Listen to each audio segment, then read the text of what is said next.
Good morning students. आज हम class 11th Hindi medium के चैप्टर फर्स्ट का लेक्चर 4 पढ़ रहे हैं। ठीक है, आज देखिए हम क्या पढ़ेंगे। आज हम पढ़ेंगे वैज्ञानिक संकेतन के बारे में। क्या होता है ये वैज्ञानिक संकेतन? वैज्ञानिक संकेतन का मतलब है साइंटिफिक नोटेशन। साइंटिफिक नोटेशन का मतलब है कि जब हम कैलकुलेशंस करते हैं, गणना का कोई काम करते हैं, मैथमेटिकल पार्ट कोई भी करते हैं, तो वहाँ पर हम पावर में यूज करते हैं किसी भी राशि को। ठीक है, तो जो वैज्ञानिक संकेतन है उसको कैसे, किसी भी राशि को हम कैसे रिप्रेजेंट करते हैं, कैसे प्रदर्शित करते हैं, n इंटू 10⁻⁴n। ठीक है, जिसमें n तो क्या हो सकता है, 1 से लेकर 10 के बीच में हो सकता है। 10⁻n जिसको हम क्या बोलते हैं, चर घातांक बोलते हैं।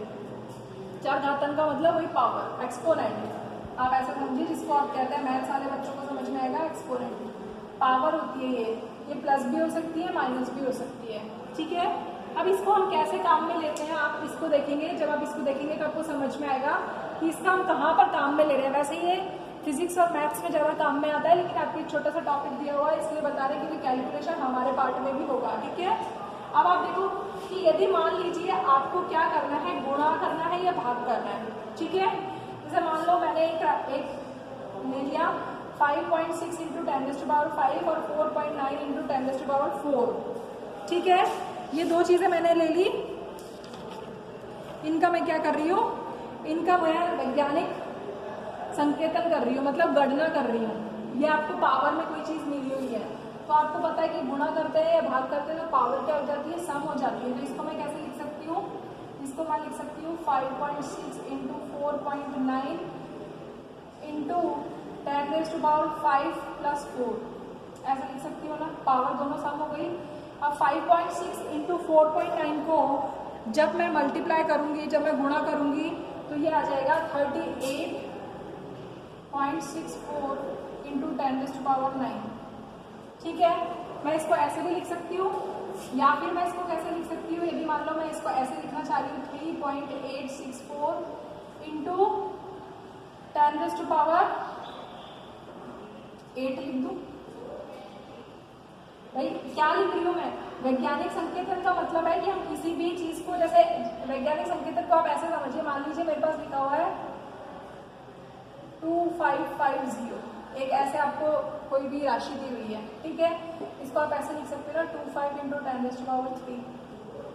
ठीक है, या आप कैसे लिख सकते हो, या आप इसको ऐसे लिख सकते हो 2.5 इंटू 10⁴, ऐसे भी लिख सकते हो। कैसे, ये जो 3 है ये तो पावर में ही आ गई, लेकिन यदि मैं इसको 10 और 10 से ही गुणा कर दूं, 10 से ही भाग कर दूं, तो क्या हो जाएगा, ये वाली पावर तो 3 और ये पावर तो 4 हो गई, और नीचे यहाँ पर आ गया तो 2.5 इंटू 10⁵ 4 लिख सकती हूँ। यदि मुझे इसको 2 में लिखना है, यदि मैं इसको ऐसे भी लिख सकती हूँ कि ये मैं यहाँ पर 100 से मल्टीप्लाई कर दूं, तो क्या हो जाएगा, तो ये हो जाएगा 0.25 इंटू 10⁵। ठीक है, तो ये जो चीज है, इसको, ये कोई भी जो राशि है, इसको मैंने कैसे लिख दिया यहाँ पर, ये जो चीज लिखी है ये मैंने बताया वैज्ञानिक संकेतन, साइंटिफिक नोटेशन। ठीक है, पावर में यदि हम उसको लिखते हैं। ठीक, तो अब आप यहाँ पर देखो, इसको मैंने, ये कोई मल्टीप्लीकेशन हो रहा है, दो आपको एक ये चीज दी हुई है 5.6 इंटू 10⁵ दी हुई है, और एक 4.9 गुणा 10⁴ दी हुई है। जब हम गुणा कर रहे हैं तो ये दो राशियां तो गुणा हो जाएंगी और ये पावर जुड़ जाएगी। इन दोनों को मल्टीप्लाई किया तो ये आ गया 38.64 इंटू 10⁹9। अब आपको पता है कैपिटल एन की वैल्यू कितनी हो सकती है, 1 से लेकर 10 के बीच में हो सकती है। तो 1 से लेकर 10 के बीच में होने के लिए आपको क्या करना जरूरी है कि आप क्या करें,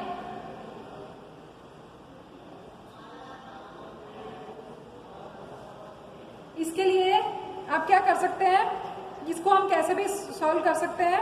देखिए, इसको हम वही अभी जो आपको तरीका बताया था, इसको हमने क्या किया, 10 से मल्टीप्लाई कर दिया और 10 से। तो अब आप देखो यहाँ पर तो क्या हो गया, 10 और 9 10 हो गया, और एक नीचे यहाँ आ गया, तो कितना हो गया, ये हो गया। समझ में आ रहा है मैं क्या बता रही हूँ आपको, क्लियर, एनी डाउट, कि यदि हमें वैज्ञानिक संकेतन करना है तो हम कैसे करेंगे। वैज्ञानिक संकेतन का मतलब है हमें किसी भी राशि को पावर में लिखना है, चर घातांक के रूप में लिखना है, और n की वैल्यू 1 से लेकर 10 के बीच में होनी चाहिए। ठीक है। अब ठीक इसी तरीके से ये तो गुणा करने का बताया था, भाग करने का बता रही हूँ आपको। भाग यदि हमें करना है, मान लो ये कि आपको कोई डिजिट दी हुई है 2.7 इंटू 10⁻³ का भाग लगा रहे हैं किसका 5.5 इंटू 10⁴ का। तो अब आप देखो ये पॉइंट कैंसिल हो गया, तो आपके पास क्या बच गया 27/55 गुणा 10⁻³ अब ये भी ऊपर चला गया -4 हो जाएगा, ये यहाँ पर प्लस में है तो ऊपर जाएगा तो -4 में हो जाएगा, तो 27/55 गुणा 10⁻⁻7 हो गया।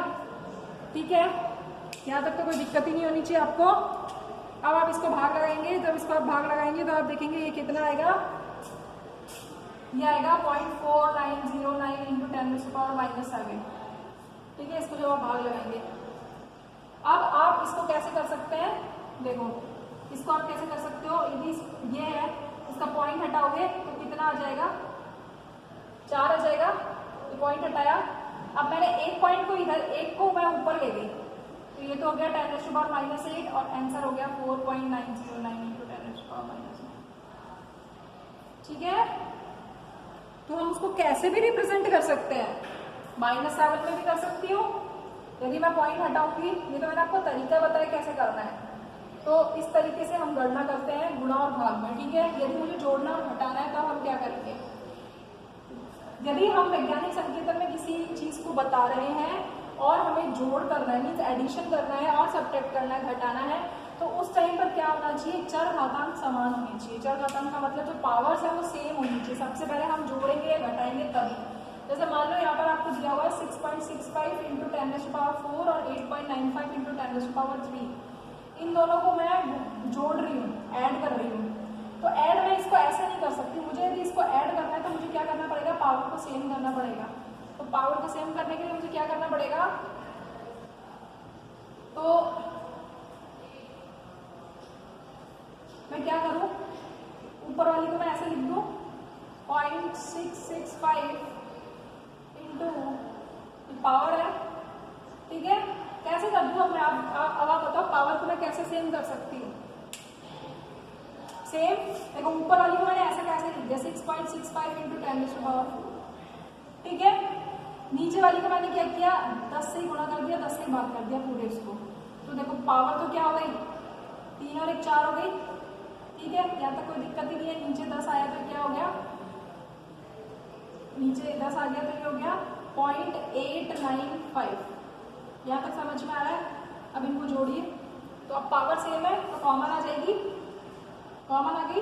अब इन दोनों को जोड़ लीजिए, तो आप देखो कितना हो जाएगा, 5 9 10 और 4 14 8 4 14 15 7 5 9 10 और 4 14, तो 7.545 इंटू 10⁻⁴ हो गया। क्लियर, इजी है ये। अब मान लीजिए घटाना है। दूसरा क्वेश्चन मैंने यहाँ पर दिया हुआ है 2.5 इंटू 10⁻⁻2 इंटू 4.8 इंटू 10⁻⁻3। इसे हमें घटाना है, तो अब पावर को सेम करेंगे। अगेन सेम कैसे करेंगे, देखो 2.5 इंटू 10⁻⁻2 माइनस, इसको मैं ऐसे लिख सकती हूँ 0.48 इंटू 10⁻⁻2। एक नीचे आएगी 0, नीचे 0 जैसे ही आएगी तो क्या हो जाएगा 0.48 हो जाएगा। ठीक है, अब क्या होगा 10⁻⁻2 को हम कॉमन ले लेंगे, तो 2.5 में से आपको घटाना है 0.48, घटा दीजिए। क्लियर, 10⁻⁻2 इंटू क्या हो जाएगा, 10 में से हट गया 2, 4 में से 4 गया 0, 2.02। ठीक है, 2.02 इंटू 10⁻⁻2। क्लियर है, समझ में आ गया। तो वापस बता रही हूँ, वैज्ञानिक संकेतन में क्या करना है, कोई भी यदि आपको राशि दी हुई है तो उसे यदि आप चरघातांक के रूप में बताते हैं, पावर के रूप में फॉर्म करते हैं, तो उसे हम वैज्ञानिक संकेतन कहते हैं। इसमें कैपिटल एन, जिसको हम लिखते हैं कैपिटल एन इंटू 10⁻⁻n में एन जहाँ चरघातांक है, एक्सपोनेंट है जो प्लस और माइनस हो सकता है। कैपिटल एन की वैल्यू 1 से लेकर 10 के बीच में होती है। जैसे 25, ये मैंने आपको बता दिया, इस तरीके से होगा। ठीक है, इसको हम पावर में भी लिख सकते हैं, 4 में भी लिख सकते हैं, 5 में भी, ऐसे जिस भी पावर में लिखना चाहे, जिस भी चरघातांक में लिखना चाहे हम उसमें लिख सकते हैं।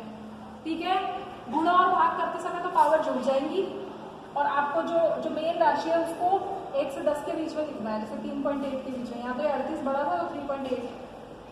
1 से 10 के बीच में होनी चाहिए उसकी वैल्यू, ठीक है। और यदि आपको जोड़ना है और घटाना है तो उस केस में आपको क्या करना है, उस केस में आपको चर घातांक आपके समान होनी चाहिए, पावर सेम करके फिर जोड़ेंगे और फिर ही घटाएंगे, ठीक है। नेक्स्ट आपका पार्ट आता है सार्थक अंक।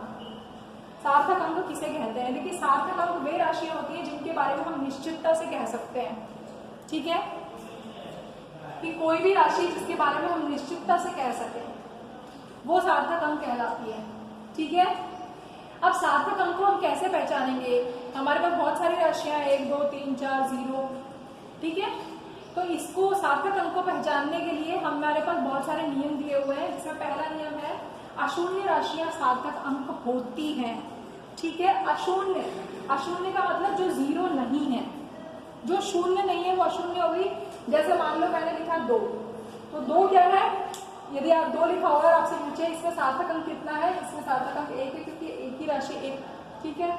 यदि मान लो मैं 22 लिखती तो इसमें कितनी होती? 2 होती। यदि मैं 222 लिखती तो इसमें सार्थक अंक कितने होते? 3 होते। यदि मैं 345 लिखती तो इसमें सार्थक अंक कितने होते? 3 होते, ठीक है। क्लियर? अशून्य राशियां सभी सार्थक अंक होती हैं, ठीक है। दूसरा नियम कहता है कि शून्य यदि 2 अशून्य राशियों के मध्य हो, क्या? शून्य यदि 2 अशून्य राशियों के मध्य हो, जो 0 है वो 2 अशून्य राशि, जैसे मान लो 5 0 8, ये 2 अशून्य राशि है, इनके बीच में 0 है। तो अब यदि 508 लिखा हुआ है और आपसे पूछा है सार्थक अंक कितना है, तो सार्थक अंक 3 है, ठीक है। मतलब हम अशून्य राशियां तो सारी ही सार्थक अंक है, तो एक चीज तो बिल्कुल खत्म हो गई। अब हमारे पास 0 आ गया, शून्य के बारे में हमें डिसाइड करना है। शून्य यदि 2 अशून्य राशियों के मध्य है तब तो वो सार्थक अंक होगा, ठीक है। थर्ड नियम आता है वह शून्य जो अशून्य राशि के बाईं ओर लिखा जाता है असार्थक अंक है, जो कि सबसे इंपॉर्टेंट है, जहां बच्चे गलती करते हैं।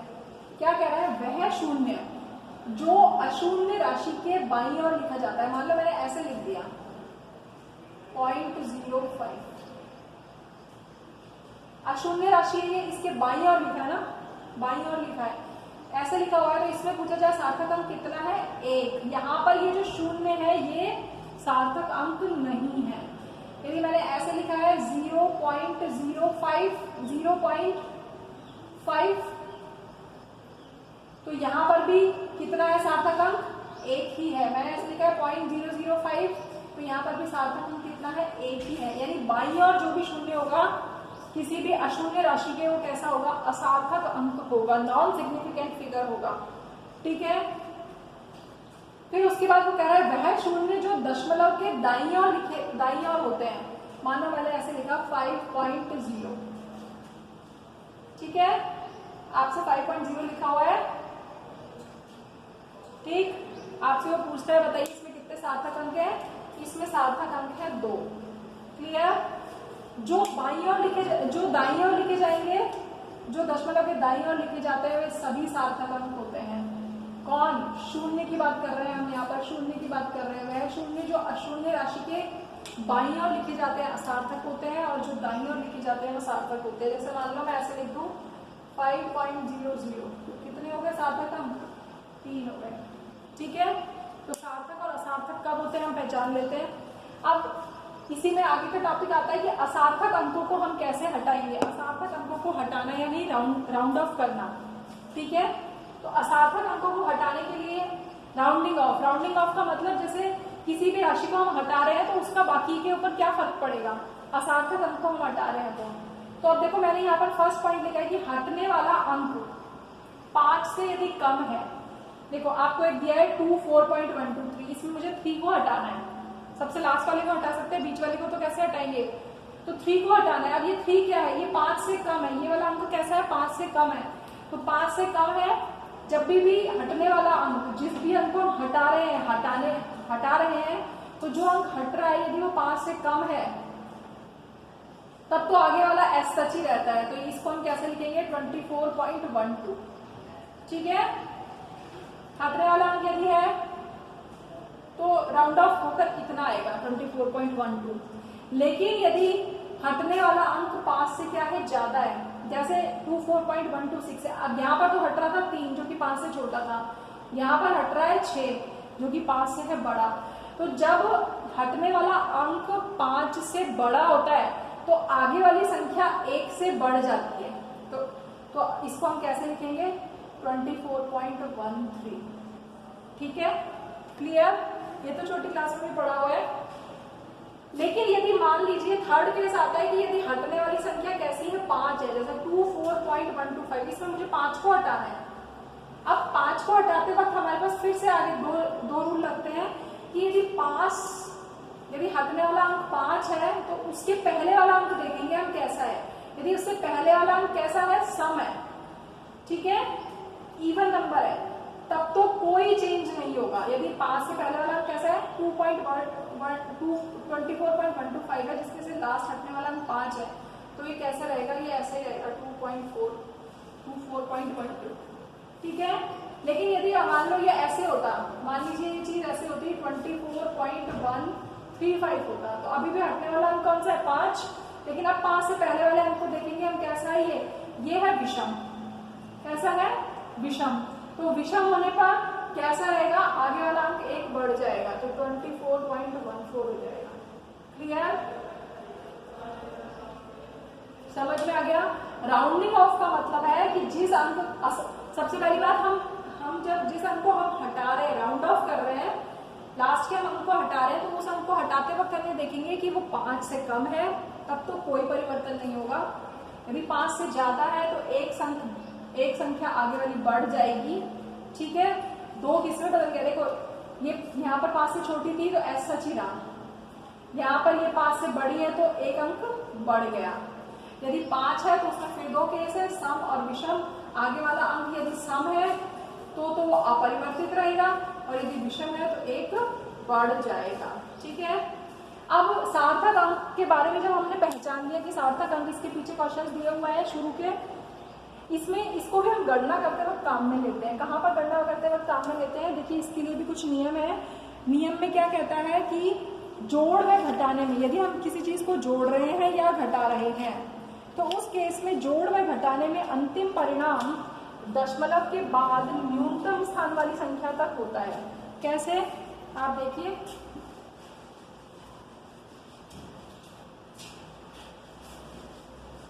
जैसे मान लो आप कोई चीज जोड़ रहे हैं, जोड़ व घटाने, मान लीजिए जोड़ते हैं आप, तो जोड़ने में मेरे पास है 5.6, 2.12, 602, 3.2, ये 3 संख्याएं हैं। इन तीनों संख्याओं को हम क्या कर रहे हैं, एडिशन कर रहे हैं, जोड़ रहे हैं। ठीक है, जोड़ लिया, देखिए 2, 2, 6, 2, 8 और 1, 9, 5 और 5, 10। ओके, 10.922 हो गया। अब वो जोड़ रहा है, तो जोड़ने में जो अंतिम परिणाम जो आया है उसको हम कैसे दिखाएंगे, ये तो हमने सिर्फ जोड़कर लिखा, लेकिन इसको हम लिखेंगे कैसे। तो जोड़ते वक्त में जो अंतिम परिणाम होगा उसके लिए क्या ध्यान रखना है, दशमलव के बाद न्यूनतम स्थान वाली संख्या तक होना चाहिए। देखो इसमें दशमलव के बाद 3 तक है, इसमें 2 तक है, इसमें 1 तक है, तो न्यूनतम किसमें है, इसमें। तो आंसर हो गया 10.9। क्लियर, ठीक है, ऐसे आपको बताना है। यदि आप घटा रहे हैं, मान लीजिए 5.72 में से 2.1 घटा रहे हैं, ये यहाँ माइनस कर रहे हैं आप, तो आप कर लीजिए -6, 3.62 आ गया। ठीक है, अब अंतिम आंसर क्या होगा, दशमलव के बाद, ये जोड़ने और घटाने में दशमलव के बाद मिनिमम नंबर जो है, न्यूनतम स्थान वाली संख्या तक होता है आंसर, तो आंसर हो जाएगा 3.6, क्योंकि पॉइंट के बाद 1, यहाँ पर भी पॉइंट के बाद 1। क्लियर है आपको? ठीक है, यदि मान लीजिए आपको करना है गुणा व भाग, तो गुणा व भाग में अंतिम परिणाम में उतने ही सार्थक अंक होंगे जितने न्यूनतम सार्थक अंक हैं। कैसे, देखिए यहाँ पे मैं बता रही हूँ,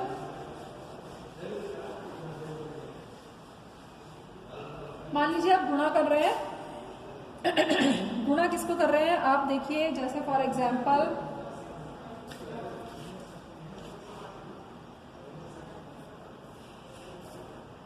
जैसे 2.12 इंटू 3.111, ठीक है, इनको आपने गुणा किया, तो आप गुणा करिए, देखिए गुणा करेंगे तो क्या आ जाएगा, 2.12, मतलब अभी आपने इनको गुणा कर लिया। ठीक है, फिर 2 1 2, फिर 2 1 2, फिर 3 दूनी 6, 3 एकम 1, 3 दूनी 6। अब आप जोड़ लीजिए 2 3 5 6 2 8 और 1 9 5 और 6। यहाँ तक जोड़ लिया। पॉइंट कितने के बाद आएगा? 5 के बाद 1 2 3 4 5। ये आ गया आपका आंसर। यानी आप क्या कर रहे हैं? गुणा कर रहे हैं। जब आप इसको गुणा कर रहे हैं तो जो अंतिम परिणाम आएगा, जो फाइनल रिजल्ट आप लिखेंगे वो क्या होगा? उसमें उतने ही सार्थक अंक होने चाहिए जितने न्यूनतम सार्थक अंक है। इसमें देखो सार्थक अंक, इसमें सिग्निफिकेंट फिगर कितनी है? 3 है, और इसमें सिग्निफिकेंट फिगर कितनी है? 4 है। तो न्यूनतम कितनी है? 3। तो आंसर हो जाएगा 6.59, क्योंकि इसमें भी कितनी सिग्निफिकेंट फिगर है? 3। समझ में आ रहा है? तो जब हम गुणा करेंगे तो भी ऐसे ही होगा, और जब हम भाग लगाएंगे तो भी ऐसे ही होगा। जैसे मान लो 5 पॉइंट, जैसे आप ऐसे देखो 2 4 2 4 डिवाइडेड बाय 12 डिवाइडेड बाय 2। आपको कोई भाग लगाया हुआ है, आपको भाग लगाना है, ठीक है? ये मैं किसका एग्जाम्पल बता रही हूँ? डिवाइडेशन का। तो देखो आपने क्या लगाया? 1 2 1 2, ये भाग हो गया, ठीक है? दो राशियां दे रखी हैं आपको। इसमें सिग्निफिकेंट फिगर कितना है? 4 है। इसमें सिग्निफिकेंट फिगर कितना है? 1 है। तो आंसर क्या हो जाएगा? 1। क्लियर? ठीक है? तो सार्थक अंक क्या होते हैं जिनके बारे में हम निश्चितता से कह सकते हैं? ये क्वेश्चंस, ये इनमें से 1 2 क्वेश्चंस पूछे जाते हैं। तो जनरली हम अशून्य राशि से तो हम पहचान लेते हैं, लेकिन शून्य में हमें कंफ्यूजन हो जाता है। सिर्फ शून्य में हमें ये वाली बात ध्यान रखनी है कि वो शून्य राशि जो अशून्य के बाईं ओर लिखी गई है वो कैसी है? असार्थक है, यानी वो नॉन सिग्निफिकेंट होगी। बाकी जितने भी शून्य है वो सारे के सारे कैसे होंगे? सिग्निफिकेंट होंगे या सार्थक अंक होंगे। और राउंडिंग ऑफ आपको आता ही है कि किस तरीके से करेंगे। 5 से कम है तो 5 से ज्यादा है तो, और 5 है तो सम और विषम को देखेंगे। यदि हम गणना कर रहे हैं तो जोड़ और घटाते वक्त हमें क्या करना है? दशमलव के बाद न्यूनतम स्थान वाली संख्या, यानी डेसिमल पॉइंट के बाद वाली न्यूनतम स्थान वाली संख्या तक हमें फाइनल आंसर देना है। जबकि गुणा और भाग में हमें क्या करना है? जिसमें न्यूनतम सार्थक अंक थे उतने नंबर तक हमें आंसर देना है। इसको आप एक बार करेंगे, कुछ नहीं आता है तो पूछेंगे। Thank you.